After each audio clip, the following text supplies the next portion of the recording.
Let's get educated. That's why we're here, to bring you the stories impacting K-12 classrooms and college campuses. It's time for a little education. Hello everyone, I am Katie Petrick, joined by the pumpkin spice fanatic known as Mr. David Fiorazzo. Before we do get started today, I just wanted to mention that we've launched a new Educated YouTube channel, and here's a quick teaser of it. Hey everyone, I'm Katie. And I'm David. We have a brand new show called Educated that exposes the craziness taking place in schools and college campuses across the country. While some stories are incredibly important, don't judge people just because they want to have sex with a 5-year-old. Others showcase just how laughably bad our education system has fallen. What's the capital of the United States? There's a capital? Probably California. So we already subscribed. It's brand new. If you want to stay informed on what's being taught and not taught in today's schools, please subscribe to our brand new Educated channel on YouTube and click the bell for notifications. New shows air Monday through Thursday at 6 p.m. Central, and we also release shorter segments of trending stories that are easy to watch and share. Thanks for your support, and as always, stay educated.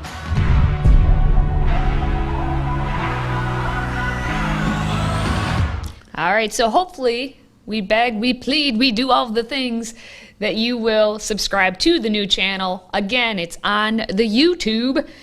It's stayeducated.org's the website for us, and if you wanna subscribe, that'd be just delightful for the YouTube channel. Really help us grow and get this information out, because as much as sometimes this information isn't the happiest, sometimes it is. And more importantly, it's important that we are informing everyone. So again, YouTube, subscribe, visit us also at stayeducated.org. We'd love it. All right, but we're going to get to the actual stories now. We have a Texas teacher who is looking for a new job after she was caught defending pedophiles to students in her class. David, what happened in Texas? Okay, well, first of all, the husband is coming back with a different story, but a Texas teacher was fired for telling students, don't judge people for wanting to have sex with 5-year-olds, and asking them apparently to call pedophiles minor attracted persons in a disturbing classroom clip posted to TikTok. Now, why don't we just go right to the clip, Katie? What do you think? So we can hear the words, so you guys can understand this actually happened, but listen to her tone and anything you can take away from it. Go ahead. Stop calling them that. You're not allowed to label people like that. What? Stop it, Diego. Yeah, no, We're not going to call them that. We're going to call them MAPs. No. Minor attracted persons. No. So don't judge people just because they want to have sex with a 5-year-old. Okay, so Amber Parker, she taught English at Franklin School in El Paso, was sacked from her job after making the comments that were captured on video and subsequently shared to social media. Katie, I want to stop right there for a moment, because we're only hearing primarily about stories in classrooms on teachers that were captured on video, right? Mm-hmm. And so some people go, okay, these stories are extreme, these are lone rangers, but there's so many of them that probably go on that we've been warning about that are not captured on video, but we're getting examples every day, countless stories similar to this. If it's not social justice grooming, it's talking about the transgender issue, pushing that, keeping pronouns private from parents. So what are your thoughts on just that briefly? I know we're straying from the story a little bit. Well, this speaks to a broader issue. Ever since cell phones and technology and social media and all of that has really grown in prevalence, it's kind of like, what came first, the chicken or the egg? Was it the teachers were that bad, or that the social media made the teachers worse, and then because now we're highlighting what's happening, it's like which one is causing which to really grow? This is an instance, I think, if we want to talk specifically about this, you have an 18-second clip of this teacher, and you heard what she said. You can't call them pedophiles, minor attracted persons. We've been talking for years now. MAPs is what it is. That minor attracted persons, MAP. So whether or not she was being plain devil's advocate or whether she was serious about this, it caused her to get fired nonetheless, no matter what. it's a matter of why did the student have the cell phone to begin with to capture this? In this instance, if this is true that she was truly advocating for pedophiles, then I'm glad that student did have the actual phone and was able to capture it. But this has been happening for years now, where students are more worried about capturing their teachers saying something than actually learning. And then we have the teachers who are caring more about going on TikTok than actually teaching. So well, I'll never forget, and your point about social media is interesting. Matt Walsh said there should be cameras in every public school classroom across the country that parents can access at any time upon request. I agree with him, but why aren't there? Because they don't want to allow that to get out what they're actually teaching, the indoctrination they would tell you about. now we did get word from someone on the board. His name is Daniel Call. He says, I understand that at one of our high schools today, an English teacher tried to normalize pedophilia by telling students that there's nothing wrong with adults wanting to have sex with children as young as 5. I've seen a video of the exchange and it is revolting. I normally try to give everyone the benefit of the doubt, but this is where I draw the line. Pedophilia is sick and is always wrong. No politically correct acronym can make it right. Update. It is being reported that this teacher's comments were taken out of context. A spokeswoman from the district stated, any allegation of potential misconduct is investigated thoroughly and the safety of our students is a top priority. As this is a personnel matter, no further information will be shared at this time. And that's when the husband of Amber Parker actually made statements and responded to what Daniel had said.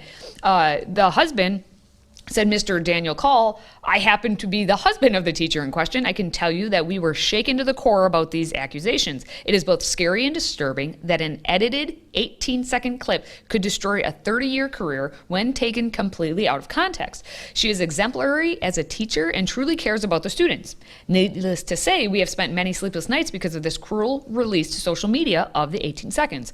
We pray that you and the rest of the board will see this for what it is and not allow an edited video destroy an innocent woman, her career, and her family in the process. I want to thank you personally for the updated post to begin to right this wrong. So what's interesting is, originally, like, why was this even being brought up is because the students were preparing to read The Crucible. So if she was playing devil's advocate and saying, pretending that she has, we have to defend and you can't call them, pedophiles, they have to be minor attracted persons. We weren't in the classroom, we don't know, and because we only have that 18 seconds, this is what we're going off of. And still to come, a teacher in Rhode Island is now on leave after a group of middle school students created a special database to track his creepy interactions with girls. That's next. If you have a smartphone, tablet, Roku, or Apple TV, consider downloading the Freedom Project Media app. It's 100% free and includes all of our weekly shows, plus lecture series, archive programs, and award-winning animated videos for families like the Presidential Minute, Battles of America, and Heroes of the West. Don't rely on the social media giants to keep you informed. Simply download the Freedom Project Media app from your app store and allow notifications. And we'll let you know when a new video is ready.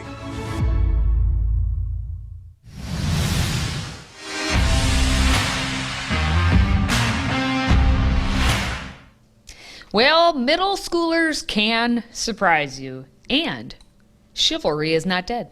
So we have a story talking about some, at the time, 6th grade boys who have, over the years, beginning in 6th grade boys at Davisville Middle School in Rhode Island, who noticed that one of their teachers, who was also a coach, happened to get way too close, up close and personal with a lot of female students. And so this teacher coach, who we don't have the name of, actually made the girls at sometimes dance for him. Whoa. Yeah. Whoa. And then he'd give them pet names and all this. So these boys, they decided, hey, we're going to keep track of this. We're going to write down actually and text one another what this teacher is doing, because this group of 8 boys thought that he was a creep. These are smart boys, middle schoolers. They are smart.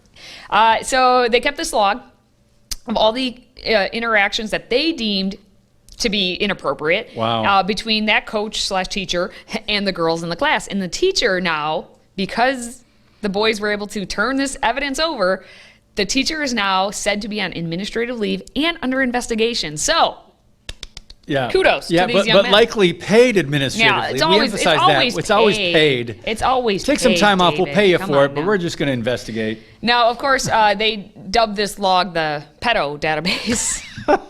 I wonder why. I like how it says he'd treat the students like he was Joe Biden spotting a girl in pigtails. Whoopsie. Hey Yikes. yo. Hey yo. Now, the written records, because they've been talking about this for longer than that, but the written records actually began in January of 2021 as a way for them to gather the evidence. And in that group chat that you saw, one boy actually wrote, "This is now the official chat that we will later use as evidence against the teacher about pedophilia in case anything does come up in the future and we do turn out to be right." So their instinct, knowing that, like, ugh, what this guy is doing, it just feels wrong. Yeah. Their instinct was absolutely correct. And so the teacher's identity, again, has not been made public, but the local teachers and the students know who he is, as they've said. It's always, you think back to your own maybe local high school, middle school days, there's always, even around town, if you're from a small town, you understand this wholeheartedly. There's that one person, that one guy. And in this case, they have this one guy being a teacher and a coach. So I'm happy that these boys have done something about it. My question is, it makes you wonder how long this was going on before they finally started documenting. This happens all the time, I'm sure. And also it makes you wonder how much of this is going on. Something that really stood out to me is that one boy said the girls feeling uncomfortable. Quote, sometimes they'd laugh, sometimes they'd just kind of sit there awkwardly. Even the ones that said he was creepy laughed because they were obviously not trying to tick him off, so they're just fake laughing awkwardly. And that speaks volumes, because the girls, they knew something was wrong too, but what are you going to say? If you try to report a teacher, you'll get in trouble. Well, and that's the thing, is because there's one family of one of the middle school girls who actually, they have attorneys, and they said they reported to the school officials about this guy. And they were, quote, met with deliberate indifference. Whoa. End quote. Yeah. So previously? Yeah. So the teacher was removed from coaching only after a restraining order had to be taken out. It was threatened. It was threatened to be taken out by that family. Only once they did that was the school like, oh man, maybe this is a little bit serious. Maybe we should, like, I don't know, not have him coach anymore. And here's the thing, especially because we're talking middle school. Think back again to your middle school days. Wow. And how much you don't, and it's when you are a teacher, you are an adult authoritative figure in a middle schooler's life, you really have to understand how much influence you have over what they're doing, because at that's a tender age, a very, very, hormones, a lot of things are happening. They're trying to, a lot of them just want to go along to get along. And that's probably what is happening with these girls, where they're like, well, he's an authoritative figure. Oh, he's the coach and a teacher. I can't say anything. I'll just laugh at his awkward, creepy jokes. And I'm glad that, again, chivalry is not dead. We had 8 boys who said, no, let's keep track of this and turn it over. Yeah, so I'm glad we're talking about this. Again, for those of you that are new viewers of the show, I come from a family of teachers. I don't enjoy talking about what's going on, but it is probably at a more massive level than we even realize. All right, when we come back, 1 in 4 Jesuit Catholic universities cover gender-affirming treatment, and yet people keep giving them money. That's next on Educated. Today's show is sponsored by our friends at MyPillow. Save up to 66% on pristine quality bedding, towels, slippers, signature pillows, and much more when you use the code EDUCATED. That's EDUCATED. Educated. Support this show and a great American company.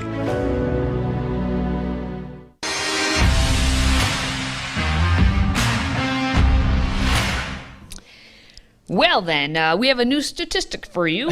1 in 4 Jesuit Catholic universities are now covering gender-affirming treatment. What? Yay! At least 7 of the 27 Catholic universities in this country are covering gender-affirming treatment in their student health plans. Okay, Catholic universities, gender-affirming treatment. David, go. Can we just say, even in the Catholic Bible, it still says God created them male and female. So you've got to reject God, you've got to reject creation, family, marriage, and all that stuff to get to this point where a so-called Catholic, and I will say parenthetically, I'll insert Christian universities, I mean, there are others that are doing the same thing. So this is now this trend, and it's absolutely, well, it's not surprising. That it is not. But we have examples. We have Fordham University, which covers medically necessary surgical hormone replacement therapy and counseling. I feel like number one should just be counseling, but not of the kind. Medically necessary. Yeah, and this is surgery. according to the benefits summary document of a health insurance plan that was provided by Aetna. It also covers elective abortions. Wait, what? Yes, elective abortions, despite, again, still, Catholic Church's stance against killing preborn babies. But no, it's okay, because we're a university. Is that why they're okay with doing it? That's where we're at. David, what's another university we have on here? Boston College. Not too far from Boston Harbor. They cover breast reduction, breast augmentation, breast implants, or breast prosthetic devices only for the purposes of gender-affirming or gender dysphoria treatment, according to an insurance certificate from Harvard Pilgrim Healthcare. Now, I don't care. I do care, but this is ridiculous. These universities are taking this step this far and saying, okay, this is now going to be covered under our insurance plans, and we're going to help college kids. Still, these kids are still making important decisions even at that age. So it's a dangerous thing they're doing. Well, I mean, if you're going to pay all this money to go to these universities, you might as well get some perks. So I guess even if you truly don't believe in any of this gender-affirming stuff, but you're maybe a female and you need either breast reduction or breast augmentation, just claim to be a male and say, even as a male, I identify as needing less or more in that area. So what is happening at our universities is pretty much anything but education. And as witnessed here, especially even at the Catholic universities where they're going completely against doctrine. But hey, what do I know? I'm just here. Yep, the College Fix attempted to get in touch with all these universities and, of course, got no response. I am shocked. All right, before we go, Is Up Next. Plus, David and I continue to give you, I guess, all of the little fun facts about our lives. So stick around. We want to hear from you. If you have a question or comment for Katie, David, or any of our other show hosts, simply visit stayeducated.org. That's stayeducated.org and submit your question or comment. Our team loves to hear from you and might just give you a shout out on air. Again, visit stayeducated.org and connect with us.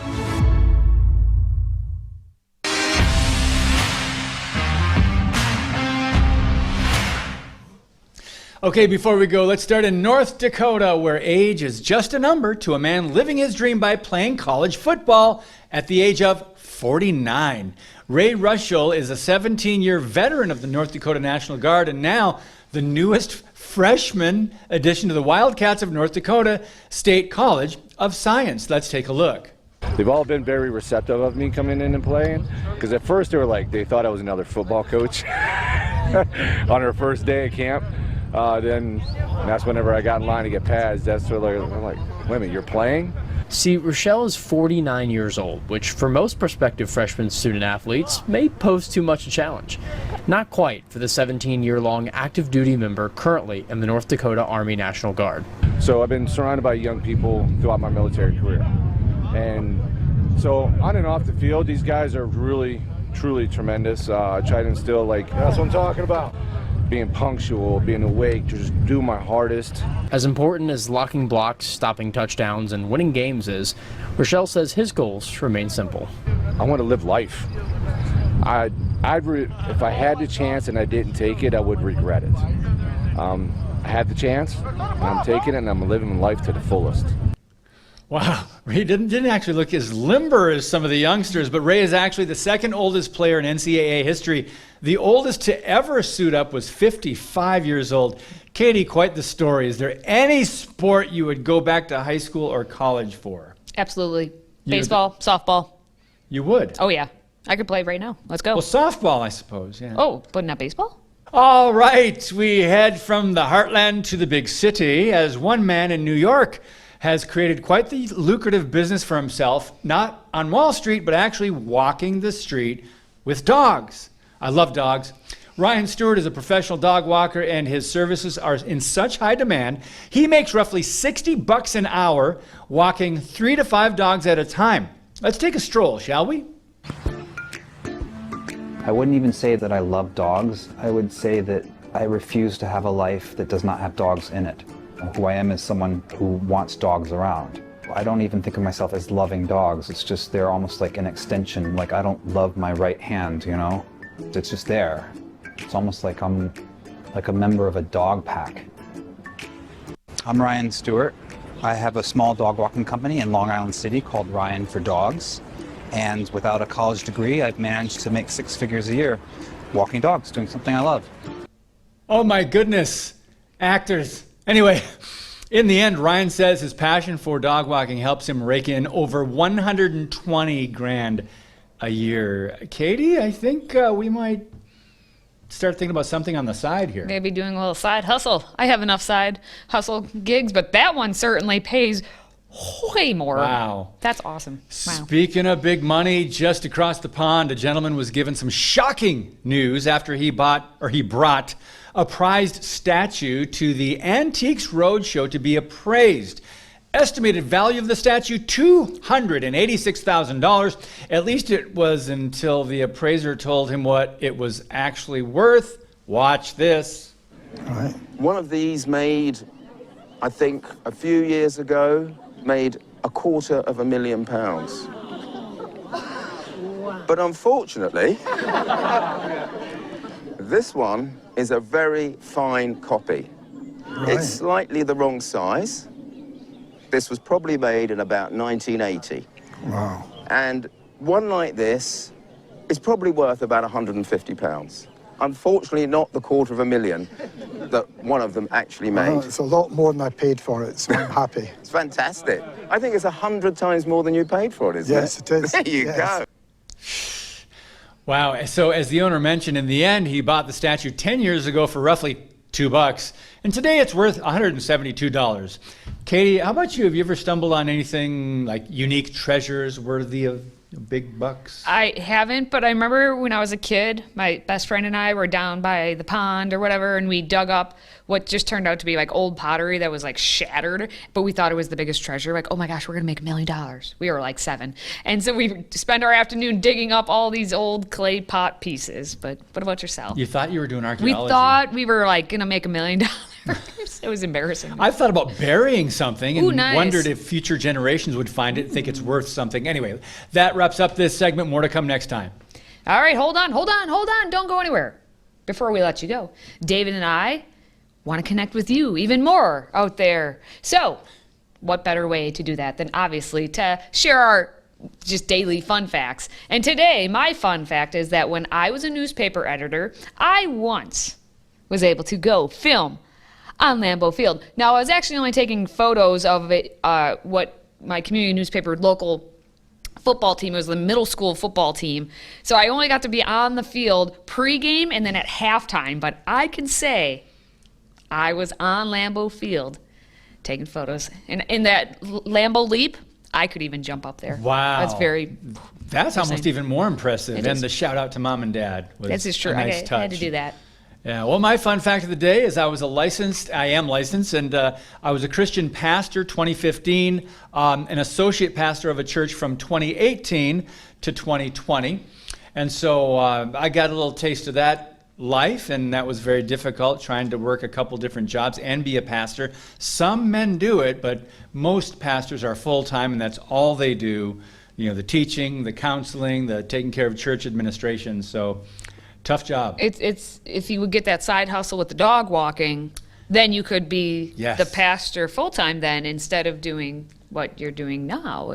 Well, I like what I'm doing. Oh, okay. Well, then you could continue doing this. I agree. All right. As always, please do smash, punch, do whatever it is to make sure you hit the like button and share the show if you're on the social media, which I assume you are. And again, don't forget, we've got that brand new Educated YouTube channel where we're going to release full episodes, but also some shorter clips and other fun stuff along the way. So please do subscribe to that page. That's the best way for you to be informed and to stay educated. So visit stayeducated.org and then click on the YouTube button for that. So for David and myself, thank you today for taking some time to watch, to listen, to support all that we are doing here.